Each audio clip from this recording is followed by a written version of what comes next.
Okay, what we're doing is a spoiler-full review of the Ice Dragon. Although, I mean, when we do our lemon cake score, maybe won't go into details. You can say we'll have a lemon cake score, and then we'll get into the full spoiler-filled discussion.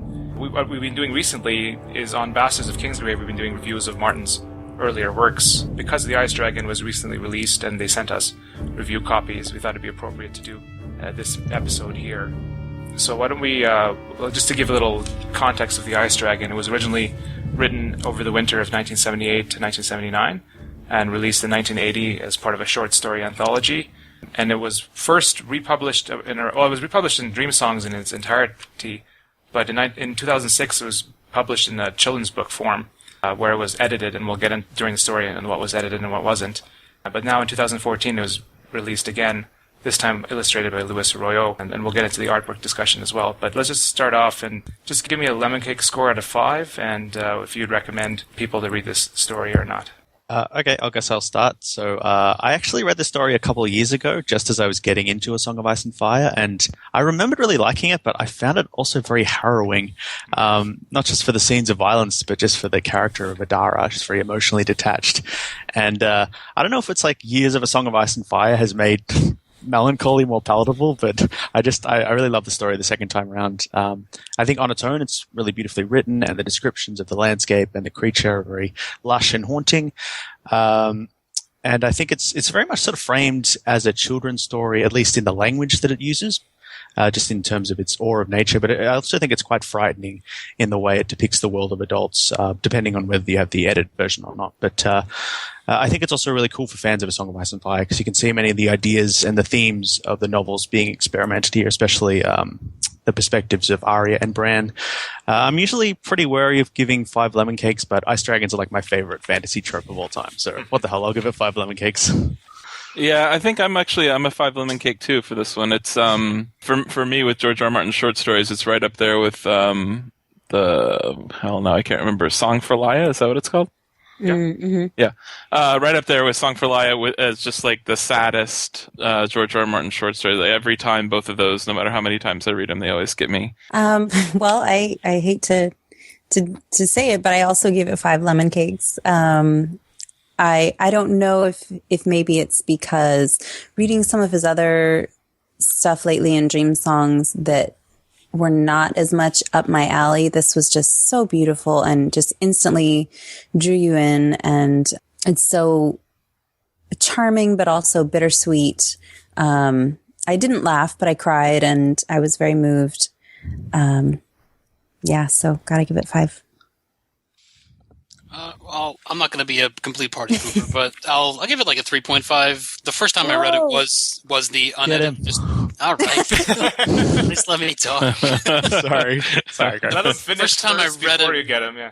Okay. Yeah, the first time I read it was just in Dream Songs, so it was the unedited version, and I thought it was a really great story, and I consider that a different version just because of the stuff that was cut out. I made it a lot more, realistic. But I like the concept of the Ice Dragon, and Adara as a character, like Duncan said, is definitely a pretty, very somber and melancholy character. And I like the writing was beautiful, but it just seemed like, because I read it after A Song of Ice and Fire, it seemed like it was barely scratching the surface of what he can do in his books. And I just think it was like a lighter version of that, but it also was written, 20 years before that, so it's completely understandable. But I love the artwork in this one compared to the other one, but I'll give it a 3.5. It's a great story, but it's not my favorite of his short works that I've read so far. Yeah, I'd give it a 4 out of 5, a solid 4 out of 5, but in terms of 5s, my 5s are Sand Kings or Unsound Variation. I don't think it's up to that level, but it is a solid story, it's a good story, and Louis Arroyo has been one of my favorite artists for a long time, so this particular version I liked to see his work, although I do have some things to say about it as well. So now as we're seeping into the spoiler-filled discussion, which, even if you haven't read the book, this one in particular, you could listen to it and read it. It's such a short story that if you're not convinced, you can listen and read it afterwards. But if you want to get the full enjoyment, obviously you'd rather read it first. Okay, why don't we address the ice elephant in the room and talk about, do you think this is in the same world as A Song of Ice and Fire? Because I think that's BS. I mean, you can say the same universe because the universe has billions of planets, but it's not the same world. What it is, and he says it in his description in Dream Songs, is like these characters and other characters are the heirs of Turtle Castle, the ancestors of Ice and Fire. So they're just ideas and characters he developed that he may draw upon in his magnum opus, just like he drew upon Rob and Laia from A Song for Laia. That doesn't mean they're in the same world. Yeah, I think you're right, and I've got something supporting evidence for you, which is that the seasons are consistent. Because it's the girl's birthday every time the dragon comes in winter. But the winter's... Oh, sorry. So I'm saying winter comes every year, is my point. Yeah, I highlighted that too. That's one of the glaring red flags that it's definitely not the same world. Or if it is, it's hundreds of thousand years in the past before magic messed everything up. I don't think it is in the same world at all. I also agree that's BS. But they did say that winters were getting longer and longer. So even though theoretically it's 1 year where her birthday comes on the same day, the seasons are still subject to change. Yeah, that's an example of an idea used later in a later work. Oh. Mm-hmm. Well, yeah, I mean, but even aside from like global climate change stuff, I mean, that can just happen. You have longer, a hot summer or a cold summer, that stuff happens in the world. There is and then, I mean, also there's... Yeah, and I mean, there's the argument that the dragon is actually causing the winter to lengthen, right? Yeah. So we don't know. It's like the others. Does the dragon cause the cold? It says in the first paragraph. Yeah, it says did the dragon bring it or vice versa. So like these kind of ideas are used later, but doesn't mean it's the same world. Like the weather argument is actually pretty weak. I mean, you could say it's hundreds of thousands of years in the past, but just like the description of the dragons, description of the continent, the description of the characters doesn't fit anywhere in the world. It could just be if Martin wanted, he could always go and retrofit. What's the term? Retcon it if he wanted to, but it wasn't meant to be originally. And you'd hope they wouldn't pressure him to retcon it later. The only way I can see it being in A Song of Ice and Fire history is if it's like really ancient history, like maybe even before the Long Night, because as you say, the seasons are consistent and it seems to resemble Westeros, like the North or the Riverlands, the environment. There's described as a city to the south and Kingsgrave, although obviously that came much later. Yeah, I was thinking that it could have been Valyria sometime before the Doom, just because they mentioned the wars of the Dragon Lords and the city to the south. But the seasons messes it up because as far as we know, is the weakest argument. Like you're sticking to the season argument. That there's plenty of other arguments that you could say it doesn't fit the same world. Like, I don't think it's in the world. I'm saying if we had to pick some, like as a couple things you can hang your hat on, and that might be one of them. But I don't even think it's in the same universe. I'll say that. I think it's completely separate. But maybe if Valyria was like the capital city to the south, and they were like much farther north, like near Qohor or something, where it is colder and it does snow. And then the northernmost kingdom, I don't know what that would be. There's a northern kingdom called the Kingdom of Sarnor, I think. It's like an ancient kingdom. Maybe that was like a rival dragon kingdom or something. I did think it was interesting. There's one line in there where the narrator kind of says ice dragons were rare even in those days. Like, it makes you wonder, okay, was there a time when there are lots of ice dragons?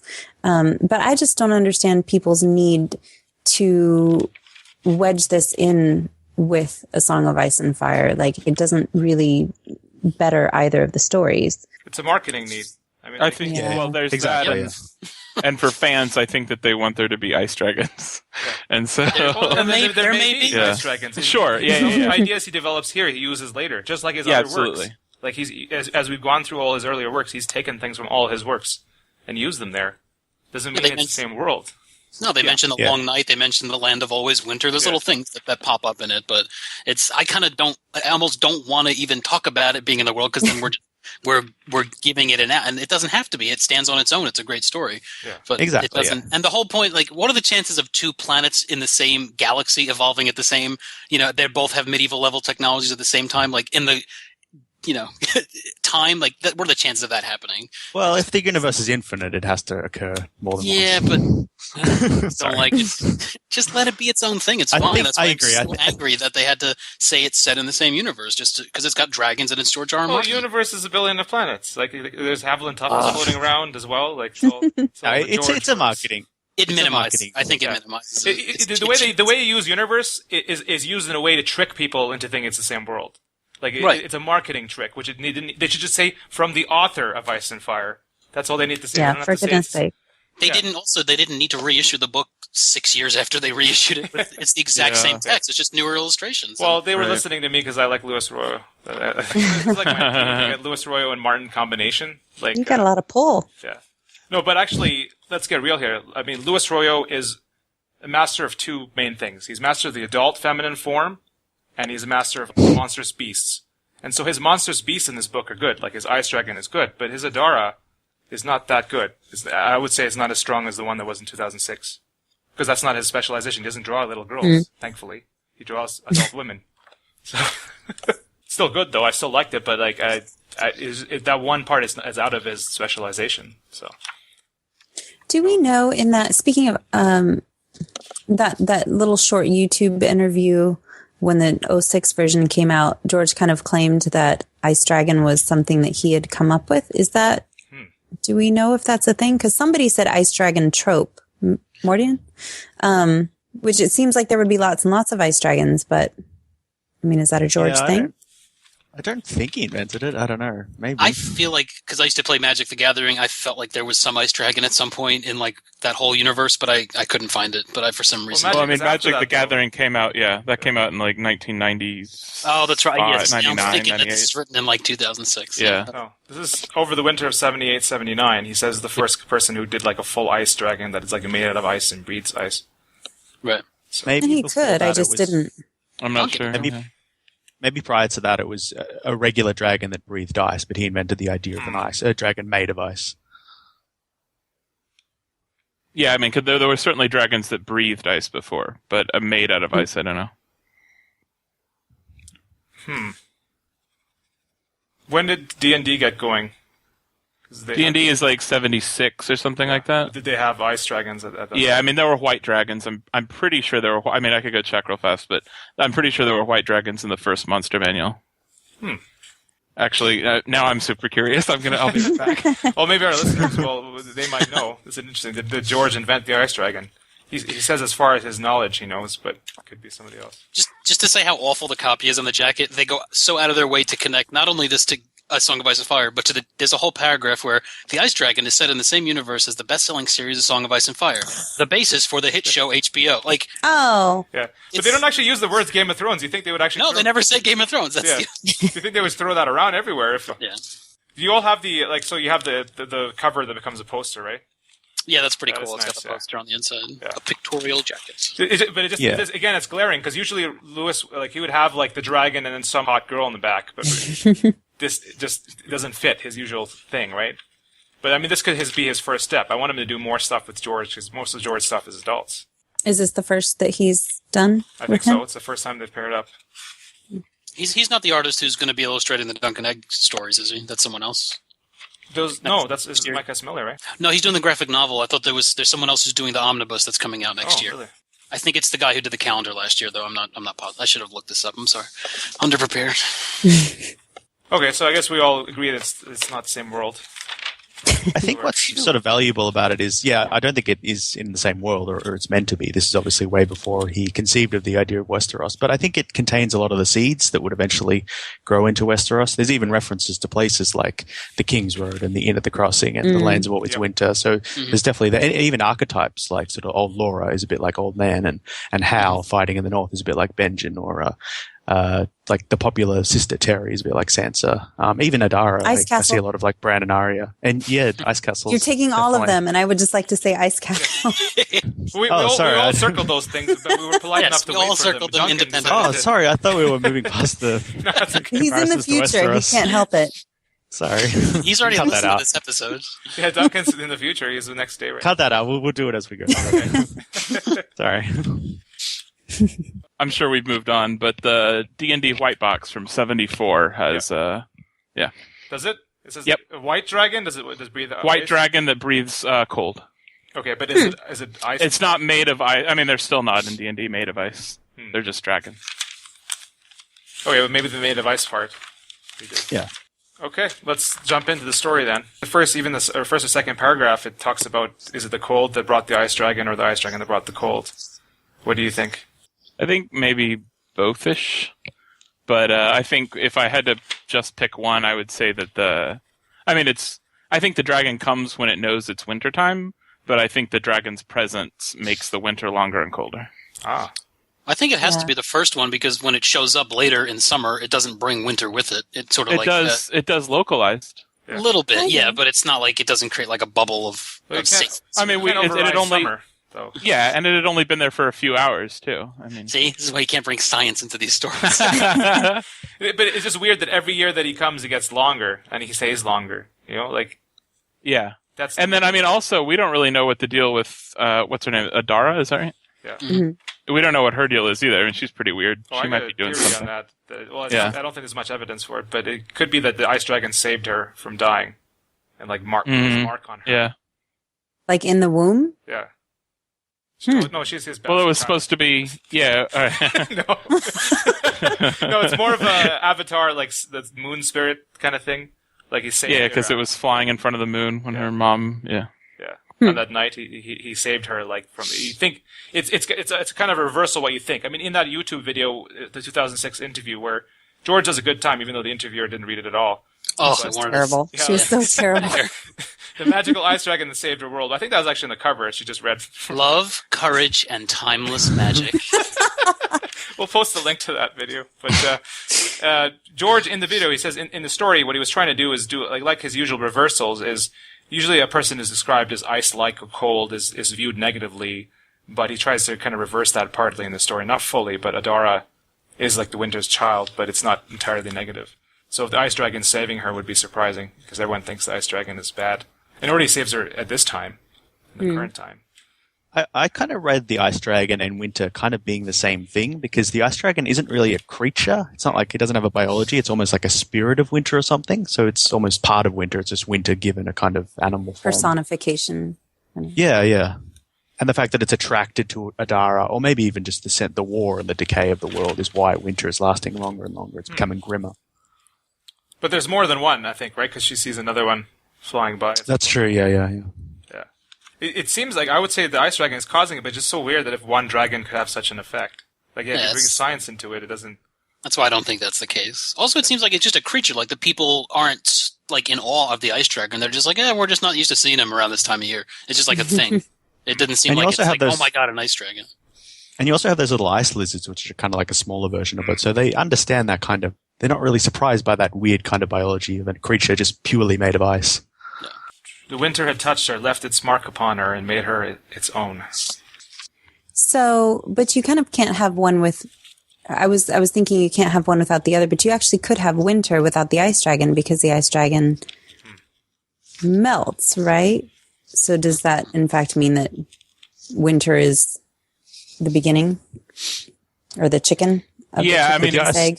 If it's The a ice chicken and dragon- the egg question, then yeah, I think winter happens first. But I do think that the dragon has an effect on the weather, on the temperature. But the ice dragon melts in summer, so it comes back in summer and it can't stand it. It's like not supposed to be there. It has to flee. It's only strong during the season of winter. So yeah, we have another thing that's done in Ice and Fire a lot is death upon childbirth or during childbirth, right? Tyrion, Adara, Totally. connection there, even with the whole father issues. Mm-hmm. Yeah. Well, he's a lot nicer than Tywin, though. Yeah. Yeah. Yeah, definitely. So Adara, as a child, is just a different child. I mean, she steps on a nail that goes through her foot, and she's just like, "Father, no crying, no." I think I have a theory. It's crazy, but Adara is an other until she realizes that she can love, and then she becomes human, and that's why the dragon dies. So, there we go. she has blue eyes and pale skin course she and does. blonde hair. So I'm yeah, calling it. I think you're right. all right. So they're working. Although they live by the inn by the crossroads. I thought it was pretty neat just how many kind of echoes, or not echoes, but precursors to Ice and Fire there were. It's just neat to look back and see the process a little bit. Yeah, I think at one point they call it the King's Highway. It goes from north to south. And then another point they call it the King's Road, which is obviously a big part of Westeros. It's kind of interesting that he was writing all these epic scenes of, dragon riders and battles, but originally we're led to believe that he wasn't going to have dragons in A Song of Ice and Fire. It was something that was added relatively late. But he definitely had the chops. I mean, that we'll get to the scene with Hal, but that was one of my favorite parts of it. So he didn't need much convincing, probably. Right. But like his dragons in this world, they're a lot more common. They're like horses. Like they're like a special type of cavalry. Whereas like Valyrian dragons are. I mean, this is a farmer's brother can get a dragon. Sure. Yeah. I mean, and who knows what his backstory is, but yeah. Oh, Hal might be a bastard son of a noble. Yeah, or Yeah. he saved somebody's life, or He has a noble face, so... We don't get any last names, though. I thought the names were a little odd. Like Adara was the only name that seemed like it fit the story. And then I just kind of felt like Terry is such a... Terry, Laura, I and mean- Jeff. Yeah, it's just... And Hal... They didn't have the kind of poetic flow that a lot of the Ice and Fire names do. That took me out of it a tiny bit, but it's interesting. So another thing that shows up in Ice and Fire is, Hal here, he grins at Terry and makes her blush. The creepy nuncle meme. Oh, boy. But Adara doesn't like Hal, because when Hal was there, that means they're away from winter. He always shows up in summer. And the conversation that they have. Yeah. I did think that was kind of neat. The whole, when she was 4 and then when she was 6, kind of starting to, you're reminded that she's just this little girl, and yet she has so much, and maybe she is a little odd, but she just has so much. Weird. What did I write? I said he has an interesting way of making characters childlike but also believable as protagonists. Like you understand from the way that she overhears this conversation, and when she goes and hides in the cave, like she's just a little kid, but at the same time, you believe that she's someone who could ride an ice dragon for miles and miles, or who could make the decision to go save her family. Yeah, she's a kid, but she's also very solemn and detached emotionally. I don't know. She seems to be linked with the idea of death, especially her mother. Her father seems to blame her slightly. It's not full on, but she overhears that conversation, and maybe she blames herself a little bit. And I think there's a really good quote where she overhears her dad talking about it, and she doesn't quite understand it, but she remembers it, and then the understanding comes later. So there's this tension of her wanting to be a kid or a child and play, but also being exposed to these aspects of the adult world and not really being able to process them and kind of retreating into fantasy. Yeah, and like seeing that the father treats Jeff and Terry differently than he treats her, because he's not, like you said, he's not like Tywin with Tyrion, but he's very reserved and distanced from Adara compared to the other children. Yeah, she has a naturally sort of cold disposition, but she's also responding to the way her family is treating her. She feels detached and then further detaches herself from them. Yeah. It could be the fact that she's actually cold, like she's physically freezing all the time and they don't want to touch her. Yeah, like she's worried she'll hurt them, maybe. Well, and doesn't the father say, I tried to love her, but she just kind of wouldn't reciprocate? And I can certainly understand, that feeling of just being defeated and just saying, okay, go do whatever you're going to do. And, we're still your family. We still love you, but, just not being able to interact in that way. Yeah, I read a review that sort of interpreted as this lack of normal emotions, maybe being a metaphor for autism or something, like parents trying to connect with an autistic child and just not getting that response. Did they even know about that in 1980? You have a very low opinion of the 80s.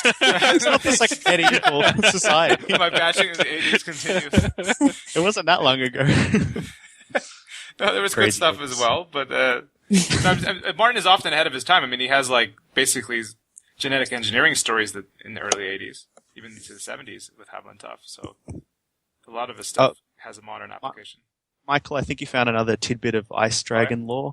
I did, yeah. There's a children's author who I'm actually a pretty big fan of called E. Nesbitt, who apparently wrote a book about dragons in 1900, which includes a dragon made entirely of ice. Ah. Yeah. I think they also wrote Five Children in It, that that's terrifying story about What? I love Five Children. pilgrims who find an alien in their backyard. It's not.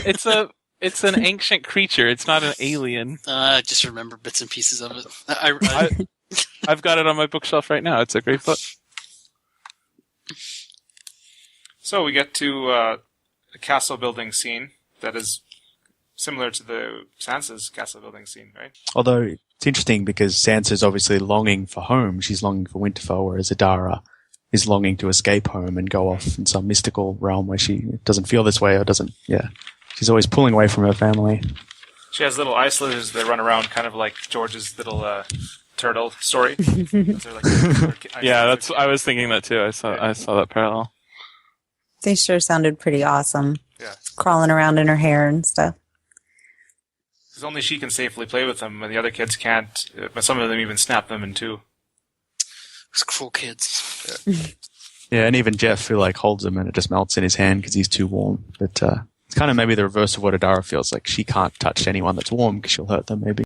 So we get first, around that time, it talks about when the Ice Dragon first showed up. She was 4 years old, I believe, when he first showed up. Yeah, I think so. That's correct. Yeah. It was a sign of a long and bitter winter when ice dragons were abroad in the land. Was she already out in the middle of nowhere making her castles at 4? It was a much safer time. You could let your children play out in the wilderness. It's just like the 80s. Set in the 80s. You could walk the King's Road safely. Go trick-or-treating. So they're just on a farm out there. There's nobody out there except for the neighbors. Alright, so let's see here. She ends up actually flying with the Ice Dragon. I definitely think the whole meeting, wasn't it over a couple years? She saw him one year, and then the next year she kind of touched him, and then finally she figured out oh, I can ride you, and it totally took me back to, that little girl enchantment with horses or puppies or any kind of animal that you have to win its trust. And then it's, the dream is that it's just your best friend forever. And I thought that was such a cool capturing of that childhood, longing. Yeah, it's like a bonding process. You both have to learn to trust each other. Yeah. And it was Paris that kept telling George that this would be a good children's story. She saw that, I guess, in the story and drove him to release it in that form. Yeah, it's written from a child's perspective, and even when it's describing really dark, horrible things, it's written with a kind of fairy tale quality to it. It's a child trying to understand the adult world. So she gets in trouble for being out the whole day because they thought the Ice Dragon had eaten her. Yeah. This is the only section that I don't know how it missed the editors, Oh, yeah. where they cut out all the awful violence, but they left in the part where her father beat her.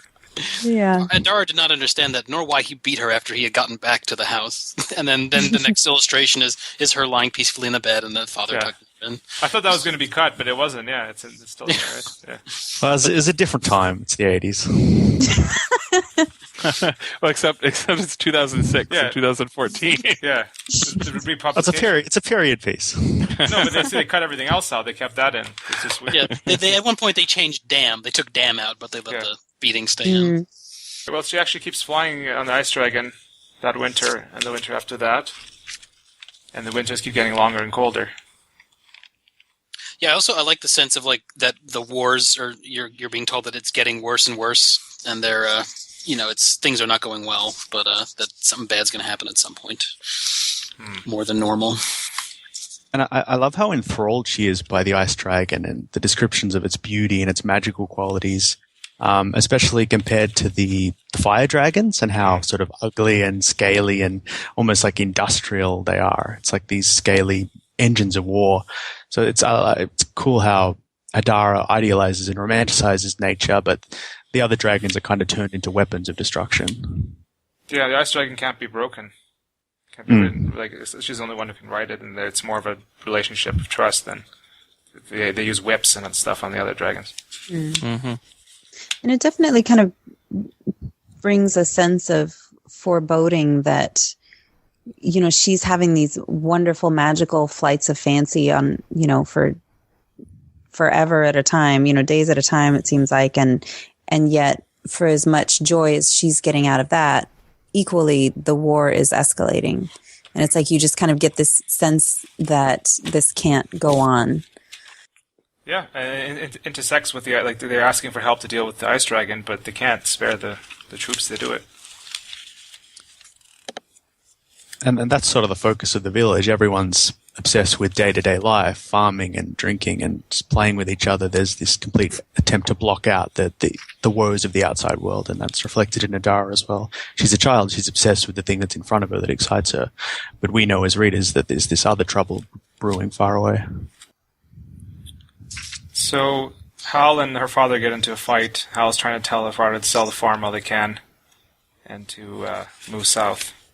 Her father doesn't want to leave. Do we think he should have left? Yeah. Yeah, probably. Yeah, I kind of thought so. Yeah, From a personal point of view, but not from a plot point of view, because it would have been a much boring story if they had. I mean, it seems noble and righteous. This is his land and blah blah blah. But then look what happens to his family. It's just sad. He should have at least said his kids earlier, and he could stay around if he wanted to. On the other hand, Adara could have run off then and got to go with the ice dragon, which also would have been really good. Yeah, but She like these wouldn't have people, had to come back and save this stupid ass.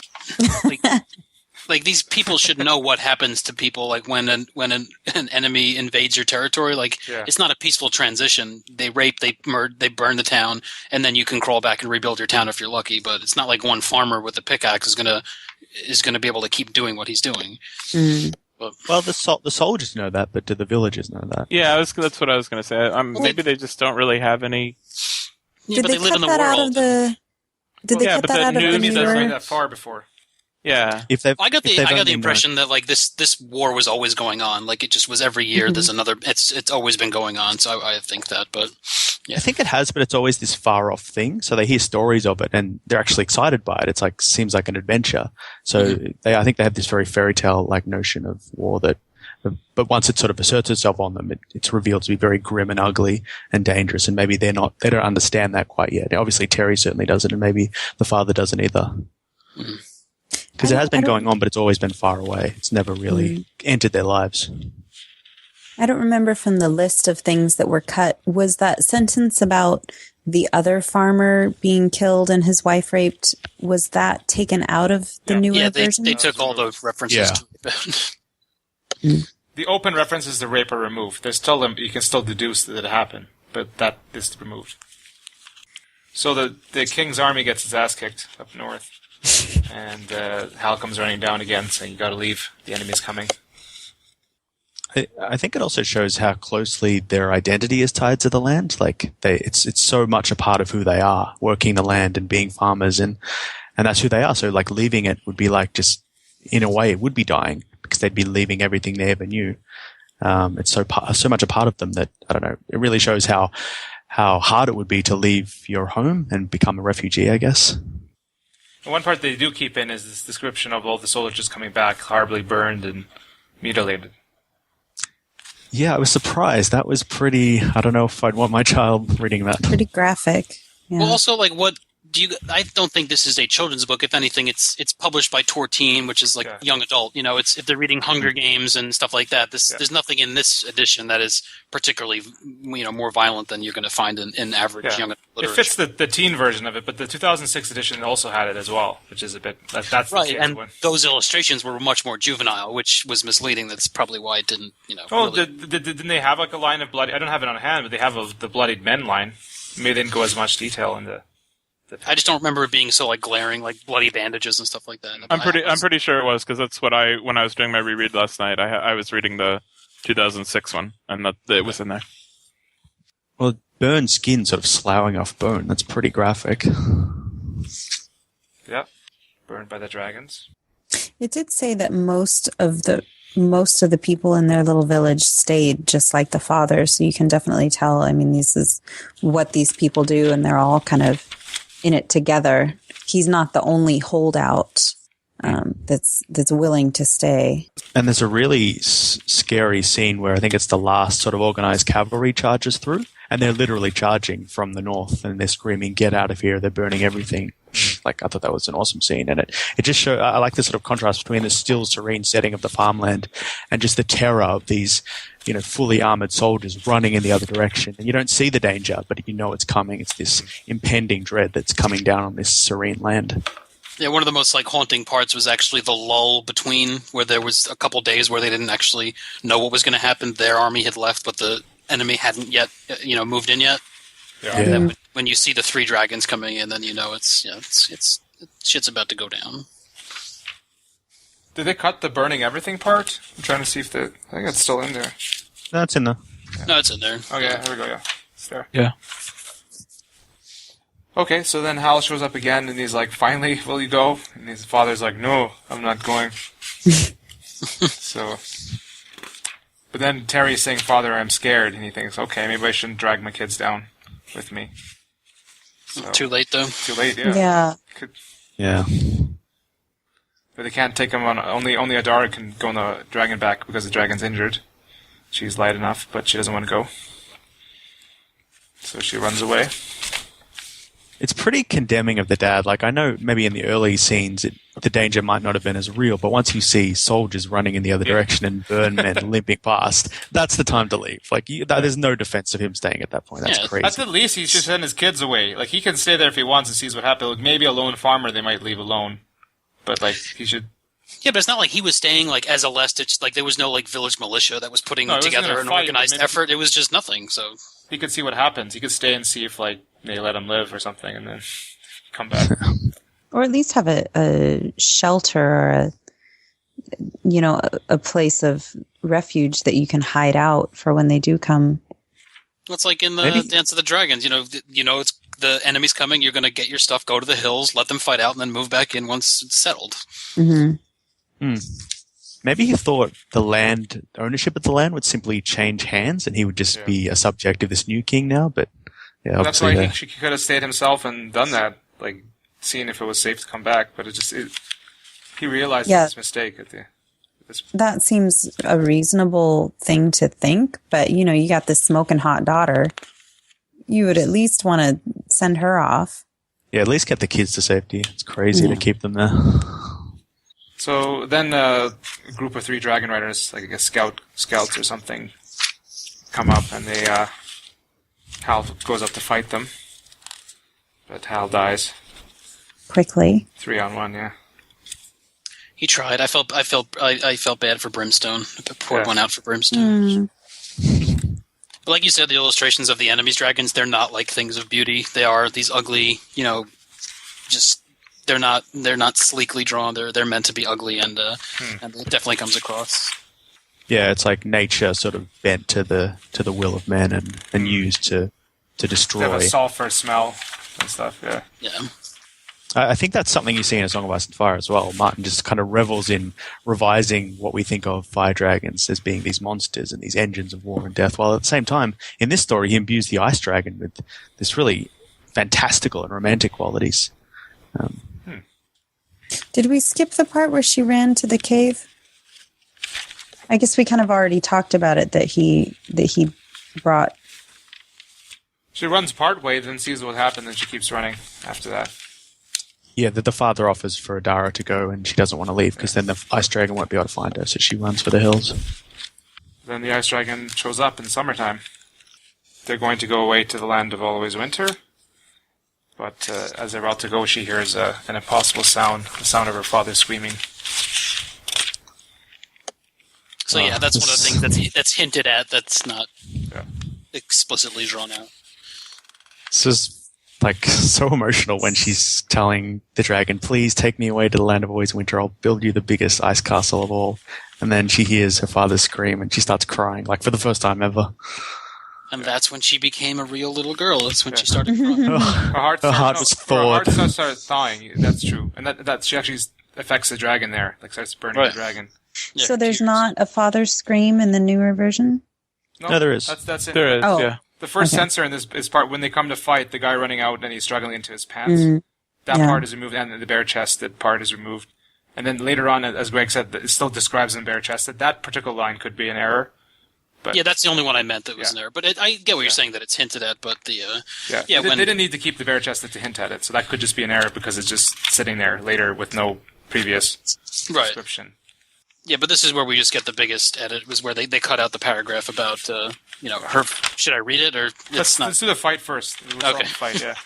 So they take out one right on the ground, I think, right? Or just coming off the ground, mainly. Yeah. They're on the ground when they approach, and then I think just barely taking off. Oh, that's right. Just to backpedal a hair, when they're about to take off to always winter, and then she hears that, and becomes a real girl and, starts to cry, and the tears are burning him or melting him. When she's saying, "Oh, please, dragon, take me back," does she have any idea?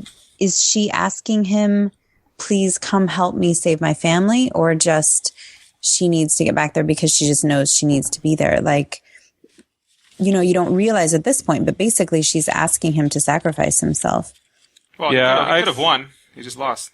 Like, I think the dragon knew. Because she said she couldn't see his eyes, but she would know. Yeah. She knew what they would look like. I think she had an instinctive understanding, and I think the dragon definitely knew that was that it was going back to fight and to die. Yeah. Yeah, I think it describes the dragon as becoming very sad when it hears that. Yeah, I mean, it has this very small. Yeah. But it doesn't mean that it's going to die. It could just be sad as losing Adara. I suppose that's true. That's possible. It is. It might also be sad that Adara has chosen her family over him. Maybe. Yeah. Even though he saved her in childbirth too. So. Yeah. And it's actually, Always Winter sounds like so much more fun. Yeah. Yeah, I prefer to think of it yeah. not when Adara became a real girl, but when Adara stopped being cool. I meant that as a complete joke of her becoming a real girl, but let's Yeah, no, Adara was cool, yeah. But it kind of, it goes, the whole point is that she wasn't like other children, and now, she's just another girl. Yeah. Okay, so now the fight. Sorry. Yeah. Dragon fight, please. They kill the first dragon, and then the bare-chested rider is there. They dodge him, takes out the second dragon, but it's the third one that's the one that takes out the ice dragon.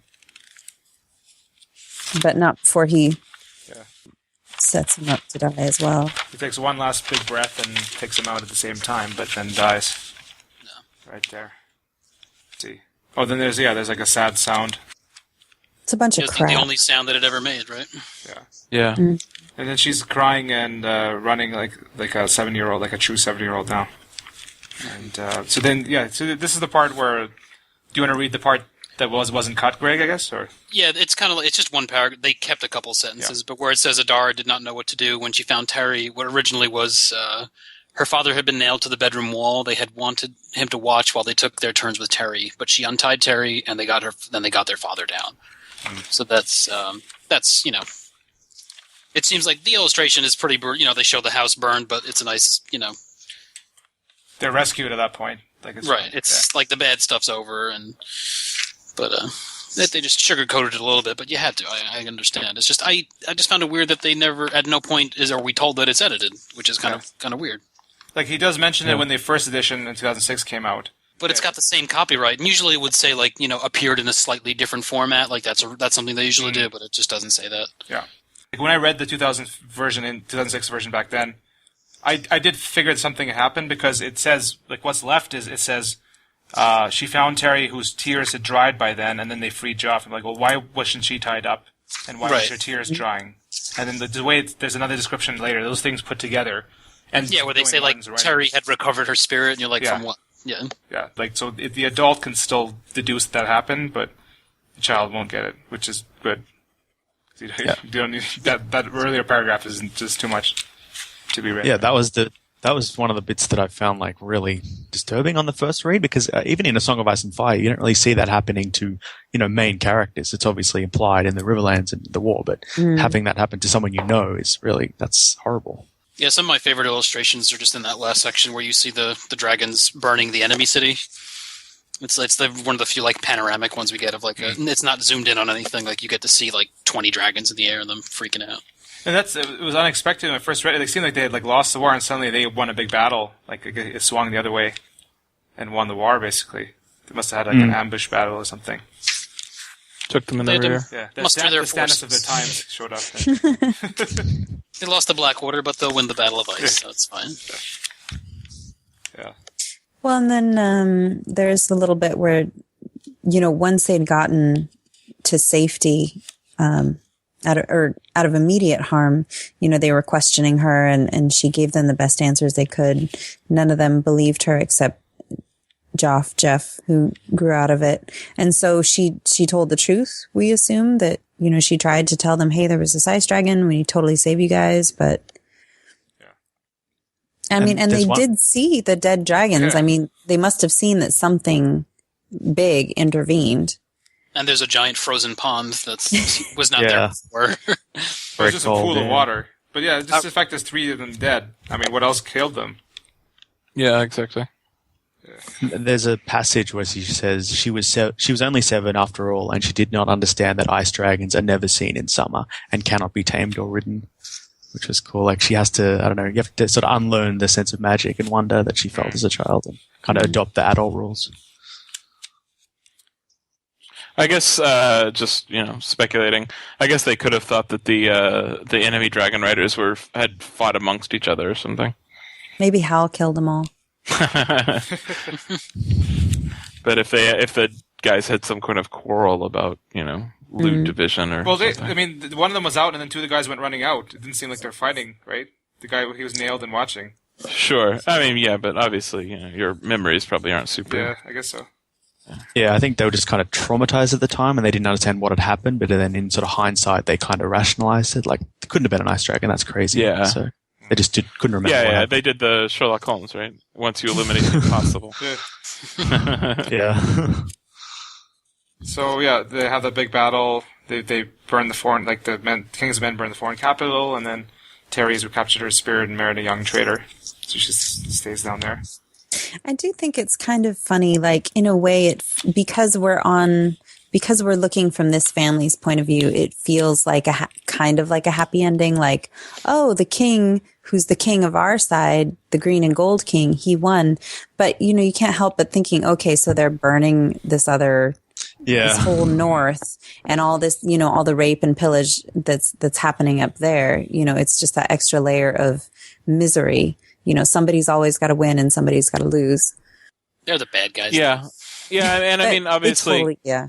I mean, who knows? I mean, just going off the very limited amount of information we have, I would sort of suspect that Hal is a better person than those 3 dragon riders, but that's not The way the necessarily. dragons are I mean, there are certainly armies that are more disciplined or less disciplined, or things like that. But yeah, we don't really have any reason to strongly believe that the green and gold country is better than the black and orange country. Well, from Adara's point of view, the bad guys, the evil dragon is certainly framed to be very scary looking and evil in compared to Hal, who looks very noble on his dragon. But it's a good point. Like, how many other farms and sort of people are going to be burned from the supposed good guys that we're never going to see? It sort of slips back into that romantic idea of war being a fought away in a far off land and being noble and honorable and good guys versus bad guys that kind of gets disputed when war actually comes to the foreground. It's a bittersweet ending here. Like, I mean, they lost Hal, they lost the dragon as well. But he got his daughter back. Yeah. They lost the ice dragon, I think, more importantly than Hal and his stupid dragon. No, Hal's good. Hey, don't put that on the Hey, gravestone. This not dragon for- died for I'll his take family. that ice dragon over every single other character in the book. Yeah, but you won't be able to ride it unless you become cold yourself. Yeah, Well, I'm The down. dragon's kind of the ice dragon's kind of the real hero. He sacrifices his Yeah. life to save everyone. And then at the very end, she's playing with the ice lizards, but she's careful not to touch them because they'll melt now. in her hand. It's interesting that it says Adara watched them with a smile on her face, remembering the way it had been.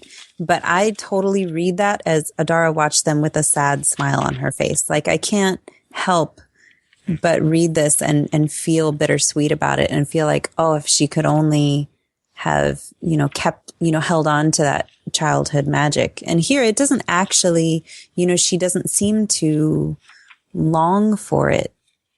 But I definitely bring that to the table.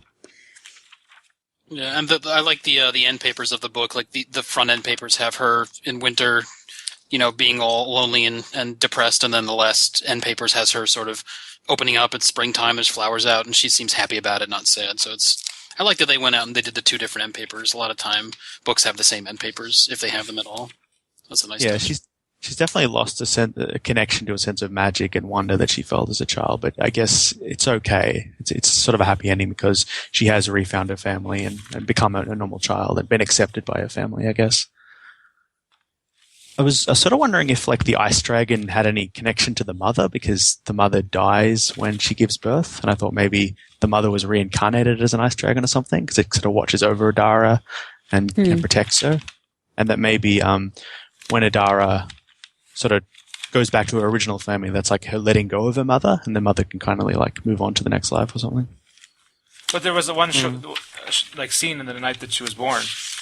Like, yeah. I can see the connection you're making, though. Well, maybe the mother's spirit went into the ice dragon, because it describes her as being kind of taken over by winter and pregnancy. It seems like there's probably some sort of connection from birth. It wasn't just 4 years later that it showed up. Yeah, no, absolutely.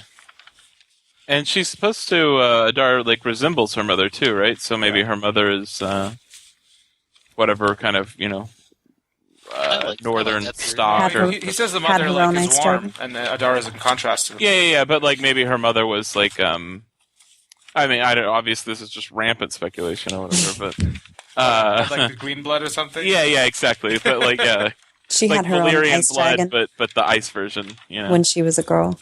Yeah, exactly. Yeah. Or I mean, maybe she did, or maybe she didn't. But maybe she had, the warg blood kind of thing that the Starks have.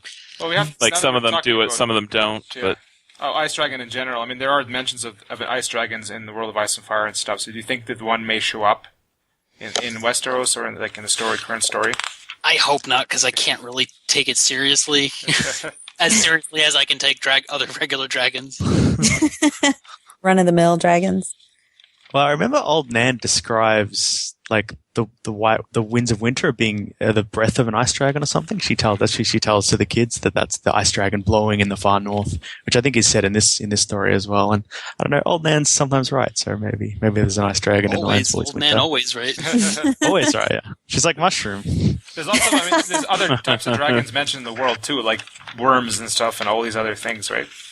Yeah, and there's the constellation, the ice dragon, yeah. But I mean, like, having other dragons show up, it just seems like it weakens Dany's dragons, the significance of them, if there's other... Yeah, I agree. Because for 4 books, we've just been told that these are the only dragons in the world, and it's a big thing, and if there's more, it won't be such a big thing. Yeah, but if the others I would rather have, like, yeah, I'd rather have the stone dragon at Dragonstone or something, because that seems more realistic than an ice dragon in Winterfell or something. You mean a dragon that has privies in it? Yes, that's what I mean. That's exactly what he means. That's part of its digestive system. It becomes the privy, like a stone.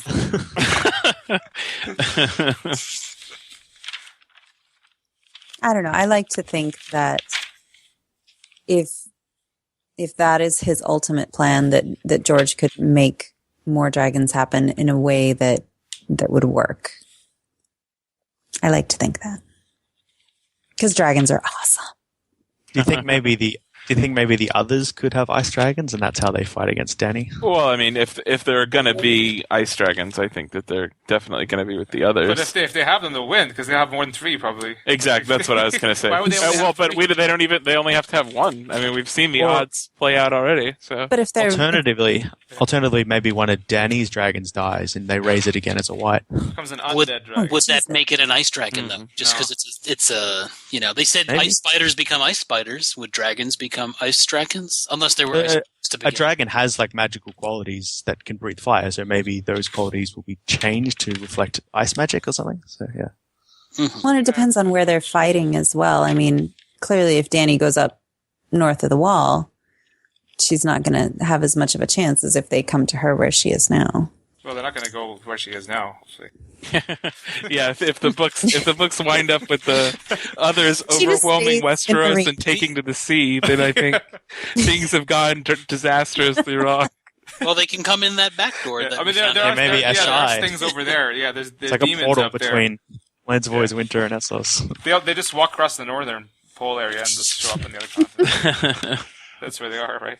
Just float over on an iceberg. They hire It's so cold, even the others want to get out of Westeros, out of the north.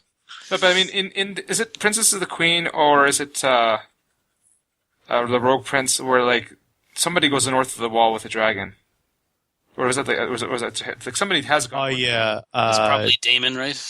No, the King Jaehaerys' dragon. He goes up supposedly to fight some wildlings further north. That is really interesting. I mean, because they might have still been skin changers at the time, and yet they didn't do anything. Yeah, wasn't that the speculation why the Targaryens didn't go to the north because they were afraid of skin changes? Yeah. Although obviously Torrhen kneeled, so it's probably. Or maybe there was weak ones at that time where they didn't get involved. But yeah.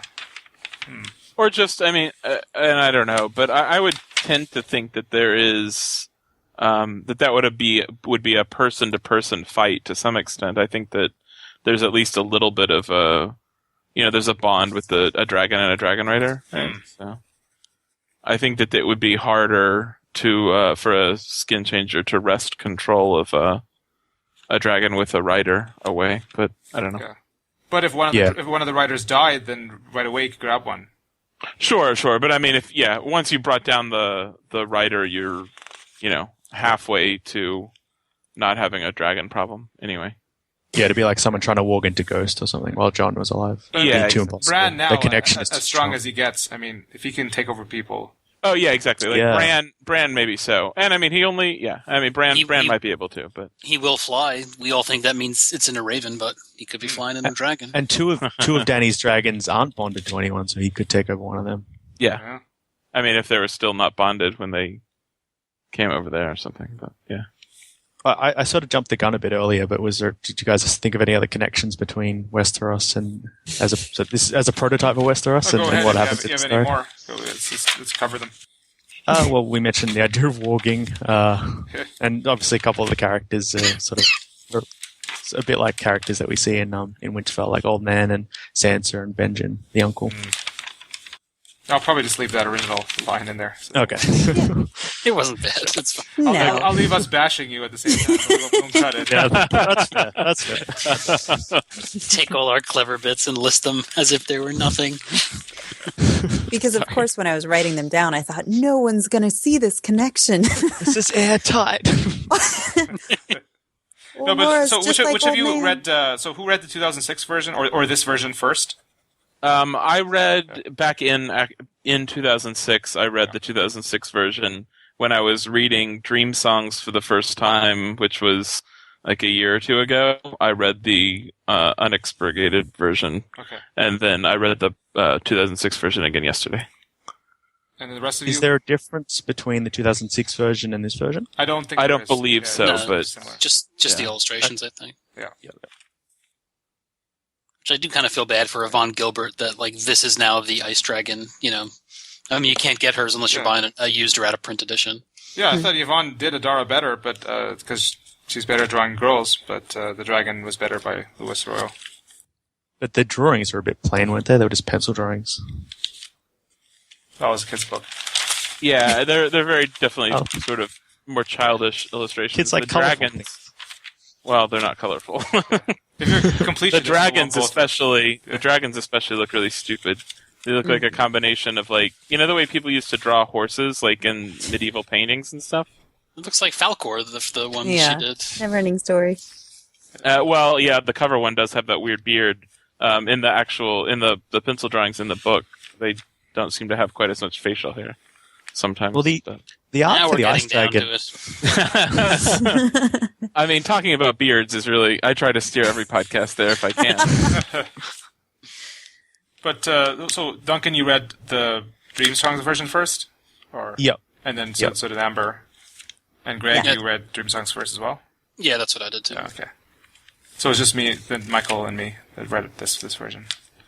And I don't think it really takes anything away from the story to edit that stuff out, really.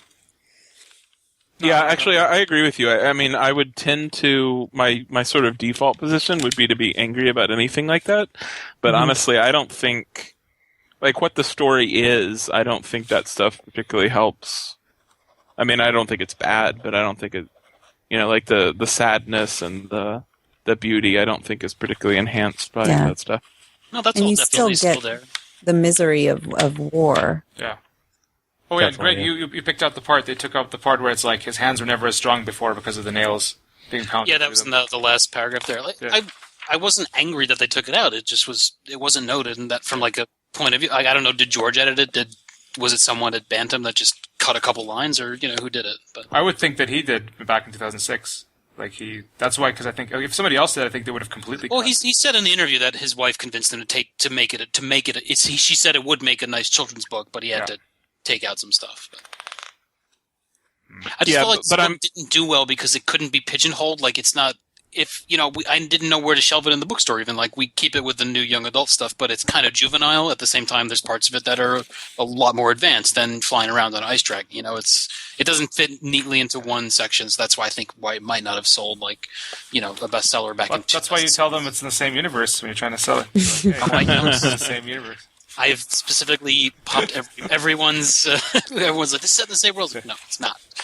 There, it's not. Now you can. I imagine this is what maybe the Dance of Dragons would have looked like from the perspective of just a random village in the Riverlands or the Vale or something. It's not, but it's that kind of vibe. Yeah. Well, each individual dragon is not as deadly as the ones that they had there, though. Like it's still deadly, but they're burning. Like, they're much towns. smaller. They're more like jet fighters. Well, I mean, we didn't really see 747s. them doing the scorched earth stuff. I mean, it sounds to me like in the actual battles in the north that they were doing, that kind of action, but they just. I mean, this was an undefended village. They basically came to, Yeah, it seems like the dragons are meant to fight other dragons. There's this wing is fighting that way. It's all dragon on dragon. It's not to destroy a town or anything, except for at the end where they do destroy the enemy city. It's strange that only 3 dragons arrived, though. You'd think a whole cavalry of dragons. I feel like it was like party, kind of. or even party, or possibly not even a scouting. I mean, maybe a scouting party, or maybe just like 3 guys were like, "Hey, you want to?" It's the King's Road, so that's their main route. It's strange that there'll be 3 random guys ahead of the entire army. Well, I mean, maybe they're going right, but I mean, if they were sort of consolidating the march, right? Yeah. I guess they don't actually have to guys. go by the King's Road; they can just fly anywhere. Yeah. Well, maybe they were following Hal. Oh yeah, that's true. Yeah. That's a potential. Yeah, that could be dragons.